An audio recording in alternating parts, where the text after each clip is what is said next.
নমস্কার বন্ধুরা, কাকলের হেসেল উইথ লাইফস্টাইলে আপনাদের সবাইকে স্বাগত। আজকে আমি ঝিঙে আর চিংড়ি দিয়ে একটি দারুণ স্বাদের রেসিপি আপনাদের সঙ্গে শেয়ার করব। রেসিপিটি আপনারা দেখুন, আশা করছি আপনাদের খুবই ভালো লাগবে। তাহলে বন্ধুরা চলুন রেসিপিটি দেখে নেওয়া যাক। রেসিপিটি তৈরি করার জন্য আমি প্রথমে কিছু পরিমাণ চিংড়ি নিয়ে ভালো করে পরিষ্কার করে তার মধ্যে সামান্য পরিমাণে নুন ও হলুদ দিয়ে চিংড়ির সঙ্গে ভালো করে মাখিয়ে নিচ্ছি।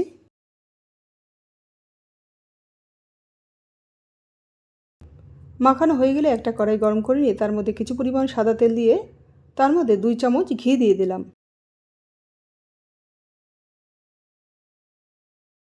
এবার এই তেল সমেত ঘিটা একটু গরম হলে এর মধ্যে দিয়ে দিলাম নুন হলুদ মাখানো চিংড়িগুলো। এবার এই চিংড়িগুলোকে মিডিয়াম ভেজে নেব। চিংড়িগুলো ভাজা হয়ে গেছে, আমি এখন এগুলোকে অন্য একটি পাত্রে তুলে নেব।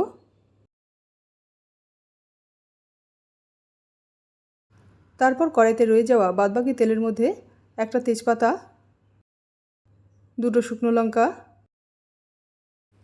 মুখ ফাটানো 3টে এলাচ, 4টে লবঙ্গ আর 4 টুকরো দারচিনি ফোড়নের জন্য দিয়ে দিলাম।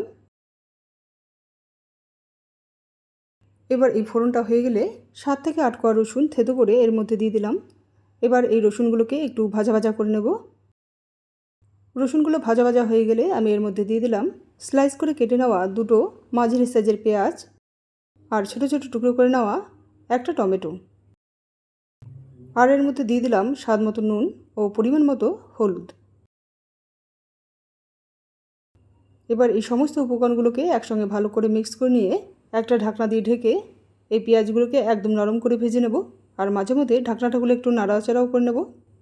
পেঁয়াজগুলো এইরকম নরম হয়ে গেলে আমি এর মধ্যে দিয়ে দিলাম একসঙ্গে পেস্ট করে নেওয়া 1 চামচ জিরে, 1 চামচ ধনে আর 1 ইঞ্চি আদা আর 2টো কাঁচা লঙ্কা।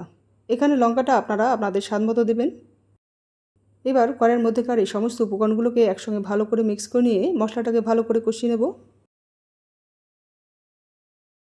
দেখুন মশলাটা ভালো করে কষানো হয়ে গেছে।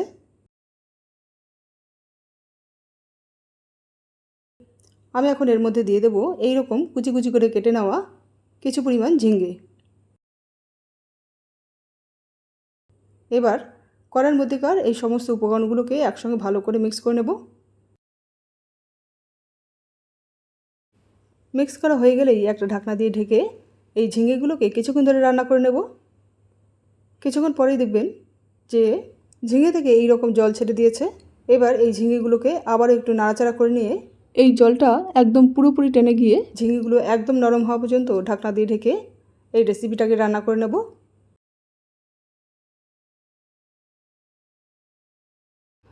বেশ কিছুক্ষণ পর দেখুন জলটা পুরোপুরি টেনে গেছে আর ঝিঙেগুলো একদম নরম হয়ে গেছে। এই অবস্থায় আমি এর মধ্যে দিয়ে দিলাম ভেজে নেওয়া চিংড়িগুলো। এবার এই ঝিঙে ও চিংড়ি একসঙ্গে ভালো করে মিক্স করে নিয়ে ঢাকনা দিয়ে ঢেকে গ্যাসের ফ্লেমটাকে মিডিয়াম থেকে লোয়ের মধ্যে রেখে মিনিট 5 মতো এই রেসিপিটাকে রান্না করে নেব।